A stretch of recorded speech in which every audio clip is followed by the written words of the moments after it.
Hey, what's up guys, so it's Toasted Vengeance here, and this time I'm going to give a kind of first thoughts video on the Northrop T-38A.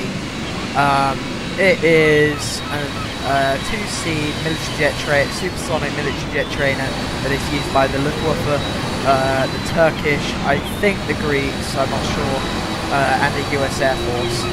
It is nicknamed the White Rocket, or its official name is the Talon. And it is just one of the most loved planes of all time. It's a great jet because it's a joy to fly but having difficulty to land, and it has the ability to roll 720 degrees in a second. So it's pretty capable as a jet.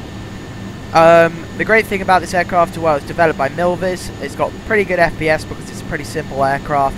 It's got taken ILS, does not have an autopilot. Pretty much all of the systems are accurate consequently because it's quite simple in comparison to other aircraft.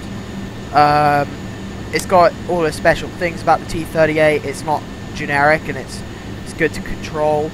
Cross-country flights look good with it. It's got a good fuel capacity. The gauges are clear to read. It's a good detail, good sound pack. There's nothing really wrong that the developers have screwed up on. They've got a little thing here for power supply, ground cart, ladders, travel pod underneath the plane, 2 seats, amongst other things. So it's a pretty cool jet, and it just needs some manual reading to get used to flying it as an aircraft. I mean, the throttle's a little bit funny because you always have to have the power at about 50%, but after that, you know, it's pretty good. It's got 2 notches of flaps, speed brakes, powerful afterburner. Sound system works out of the flight simulator instead of internally, as most aircraft are. High performance, you land at a pretty high speed. As the aircraft performs, it's meant to be flown at 400 knots because the wing's so thin. So it speeds up pretty quickly. It's not incredibly powerful like super modern military jets, but it's still very good considering for its time. It's basically an F5 freedom fighter, which was converted into a training role. So I'm just speeding up now, and the roll rate on the aircraft is very good. It goes like that, and that's without rudder. If I put in rudder as well, you can see how fast the aircraft really is when you do it. Elevator is quite good. You have to pay attention to angle of attack on the aircraft. This little bit over here. Fuel capacity is burned pretty quickly with afterburner. One thing I really like about the Milviz aircraft is they provide a click when you disable afterburner, like so. Like that, which is great. It shows movement, good fuel capacity, you can do cross feed, everything you pretty much want. Performance of the aircraft, it does roll very quickly if you let it to, so, you know, it kind of slides a bit, but not as bad as other aircraft, and it's still pretty responsive.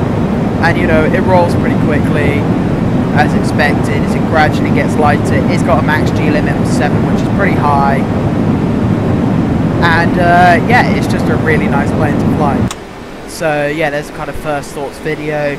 I think Milviz did an awesome job with this aircraft. Not the most well-known aircraft there is, but it's still just so nice at the controls to fly. It's kind of everything you expect. It just helps.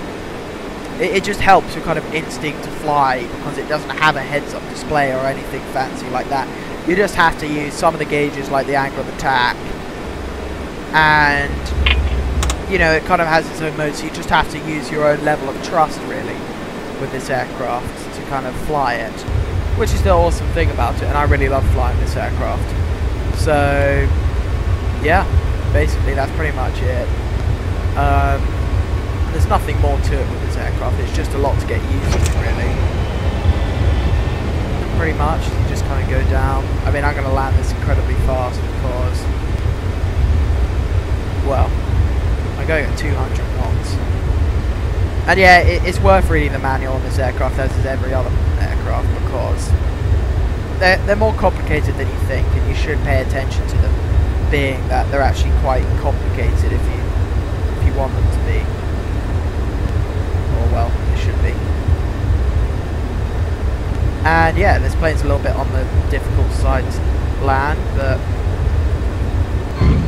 there you go. It's a little bit on the hard side. It's not meant to it can land at like 500 feet per minute, but yeah, it was just pretty much it.